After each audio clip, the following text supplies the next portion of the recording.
El extranjero, por Albert Camus. Primera parte, capítulo 3. Hoy trabajé mucho en la oficina. El patrón estuvo amable. Me preguntó si no estaba demasiado cansado y quiso saber también la edad de mamá. Dije alrededor de los 60 para no equivocarme y no sé por qué pareció quedar aliviado y considerar que era un asunto concluido. Sobre mi mesa se apilaba un montón de conocimientos y tuve que examinarlos todos. Antes de abandonar la oficina para ir a almorzar, me lavé las manos. Me gusta mucho ese momento, a mediodía.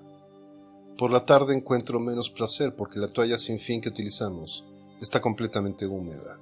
Ha servido durante toda la jornada. Un día se lo hice notar al patrón. Me respondió que era de lamentar, pero que así mismo era un detalle sin importancia. Salí un poco tarde, a las 12:30, con Manuel, que trabaja en expedición. La oficina da al mar, y perdimos un momento mirando los barcos de carga en el puerto ardiente de sol. En ese instante llegó un camión en medio de un estrépito de cadenas y explosiones. Manuel me preguntó, ¿vamos? Y eché a correr. El camión nos dejó atrás y nos lanzamos en su persecución. El ruido y el polvo me ahogaban. No veía nada más y no sentía otra cosa que el desordenado impulso de la carrera, en medio de los tornos y de las máquinas, de los mástiles que danzaban en el horizonte y de los cabos que esquivábamos. Fui el primero en tomar apoyo y salté al suelo. Luego ayudé a Manuel a sentarse. Estábamos sin resuello. El camión saltaba sobre el pavimento disparejo del muelle en medio del polvo y del sol. Manuel reía hasta perder el aliento. Llegamos empapados a casa de Celeste. Allí estaba como siempre, con el vientre abultado, el delantal y los bigotes blancos. Me preguntó si andaba bien, a pesar de todo. Le dije que sí y que tenía hambre. Comí rápidamente y tomé café. Luego volví a mi casa, dormí un poco porque había bebido demasiado vino, y al despertar tuve ganas de fumar. Era tarde, y corrí para alcanzar un tranvía. Trabajé toda la tarde. Hacía mucho calor en la oficina y cuando salí al atardecer, me sentí feliz caminando de vuelta lentamente a lo largo de los muelles. El cielo estaba verde. Me sentía contento. Sin embargo, volví directamente a mi casa porque quería prepararme unas papas hervidas. Al subir, topé en la escalera oscura con el viejo Salamano, mi vecino de piso. Estaba con su perro. Hace 8 años que se les ve juntos. El podenco tiene una enfermedad en la piel, creo que sarna, que le hace perder casi todo el pelo y lo cubre de placas y costras oscuras. A fuerza de vivir con él, solos los dos en una pequeña habitación, el viejo Salamano ha concluido por parecérsele. Tiene costras rojizas en el rostro y pelo amarillo y escaso. A su vez, el perro ha tomado del amo una especie de andar encorvado, con el hocico hacia adelante y el cuello tendido. Parecen de la misma raza y, sin embargo, se detestan. 2 veces por día, a las 11 y a las 6, el viejo lleva al perro a pasear. Desde hace 8 años no han cambiado el itinerario. Puede vérseles a lo largo de la calle de León, el perro tirando hombre, hasta que el viejo Salamano tropieza. Entonces pega al perro y lo insulta. El perro se arrastra de terror y se deja arrastrar. Y el viejo debe tirar de él. Cuando el perro ha olvidado, aplasta de nuevo al amo y de nuevo el amo le pega y lo insulta. Entonces quedan los dos en la acera y se miran, el perro con terror, el hombre con odio. Así, todos los días.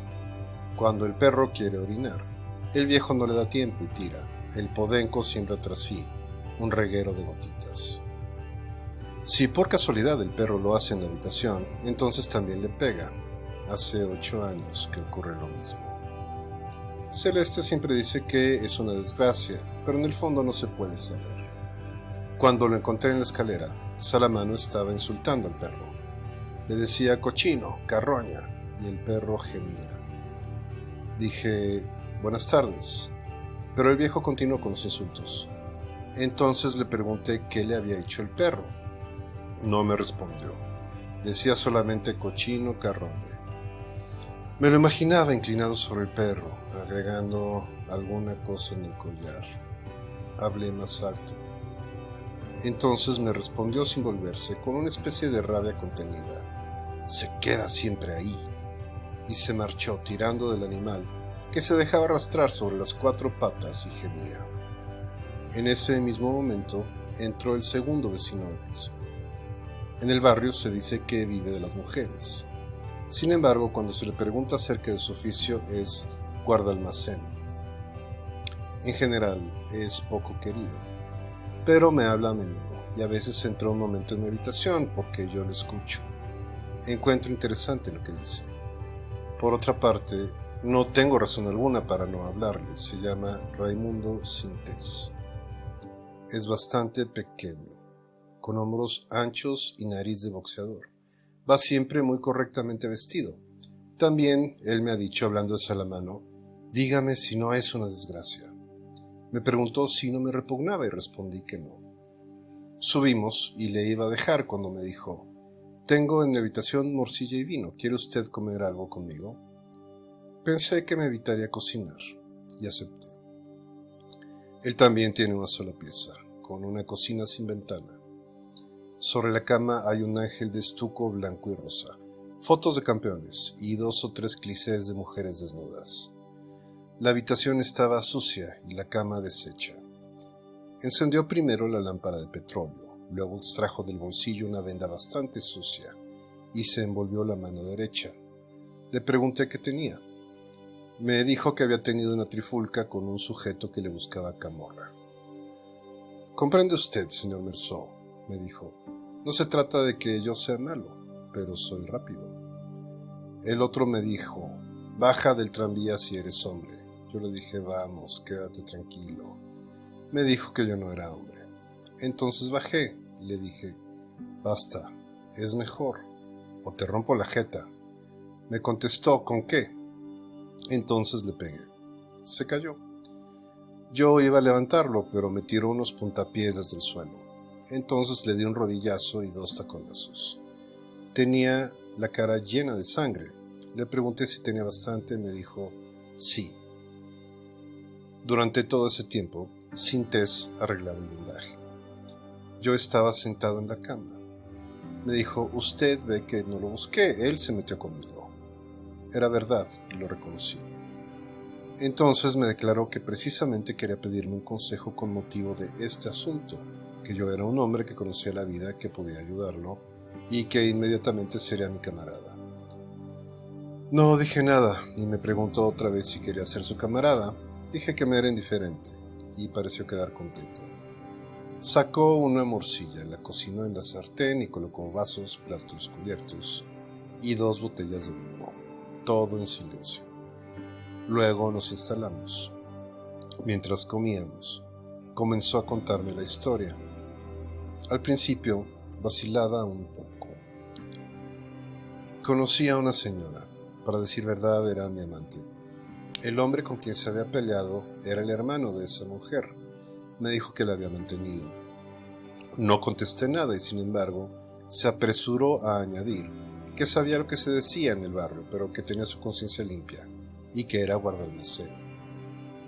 Pero volviendo a mi historia, me dijo, me di cuenta de que me engañaba. Le daba lo necesario para vivir, pagaba el alquiler de la habitación y le daba 20 francos por día para el alimento. 300 francos por la pieza, 600 francos por el alimento, un par de medias de vez en cuando.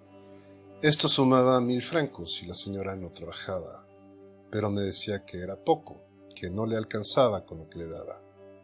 Sin embargo, yo le decía, ¿por qué no trabajas mediodía? Me ayudarías para todas las cosas chicas. Este mes te he comprado un conjunto, te pago 20 francos por día, te pago el alquiler, y tú lo que haces es tomar café por las tardes con tus amigas. Tú les das el café y el azúcar, yo te doy el dinero. Me he portado bien contigo y tú me correspondes mal. Pero no trabajaba, decía que no le alcanzaba y así me di cuenta de que había engaño. Me contó entonces que le había encontrado un billete de lotería en el bolso sin que ella pudiera explicarle cómo lo había encontrado. Poco después se encontró en casa de ella una papeleta del Monte de Piedad, prueba de que había empeñado 2 pulseras. Hasta ahí, él ignoraba la existencia de las pulseras. Vi bien claro que me engañaba, entonces la dejé. Pero antes le di una paliza y le canté las verdades. Le dije que todo lo que quería era divertirse. «Usted comprende, señor Merceau», yo le dije. «¿No ves que la gente está celosa de la felicidad que te doy? Más tarde te darás cuenta de la felicidad que tenías». Le había pegado hasta hacerla sangrar. Antes no le pegaba, la golpeaba, pero con ternura, por así decir. Ella gritaba un poco. Yo cerraba las persianas y todo concluía como siempre. Pero ahora es serio, y para mí, no la he castigado bastante. Me explicó entonces que por eso necesitaba consejo. Se interrumpió para arreglar la mecha de la lámpara que carbonizaba. Yo continuaba escuchándole. Había bebido casi 1 litro de vino y me ardían las sienes. Como no me quedaban más cigarrillos, fumaba los de Raimundo. Los últimos tranvías pasaban y llevaban consigo los ruidos ahora lejanos del barrio. Raimundo continuó. Le fastidiaba sentir todavía deseos de hacer el coito con ella, pero quería castigarla. Primero había pensado llevarla a un hotel y llamar a los costumbres para provocar un escándalo y hacerla fichar como prostituta. Luego se había dirigido a los amigos que tenían el ambiente, pero no se les había ocurrido nada. Y para eso no valía la pena ser del ambiente, como me lo hacía notar Raimundo. Se lo había dicho, y ellos entonces le propusieron marcarla. Pero no era eso lo que él quería. Iba a reflexionar. Pero antes, deseaba preguntarme algo. Por otra parte, antes de preguntármelo, quería saber qué opinaba de la historia. Respondí que no opinaba nada, pero que era interesante.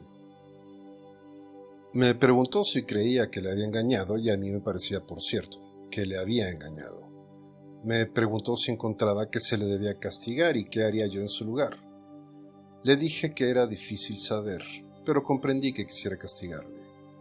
Bebí todavía un poco de vino, encendió un cigarrillo y me descubrió su idea.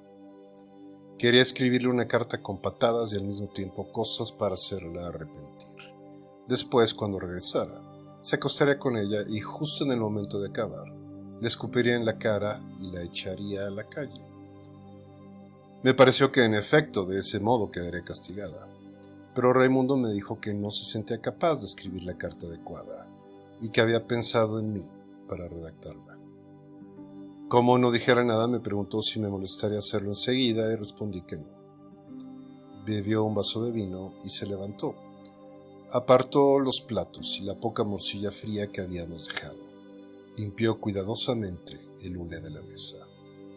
Sacó de un cajón de la mesa de noche una hoja de papel cuadriculado, un sobre amarillo, un pequeño cortaplumas de madera roja y un tintero cuadrado con tinta violeta. Cuando me dijo el nombre de la mujer, vi que era Morada. Hice la carta. Escribí un poco al azar, pero traté de contentar a Raimundo porque no tenía razón para no dejarlo contento. Luego leí la carta en alta voz. Me escuchó fumando y asintiendo con la cabeza, y me pidió que la releyera. Quedó enteramente contento. Me dijo: «Sabía que tú conocías la vida».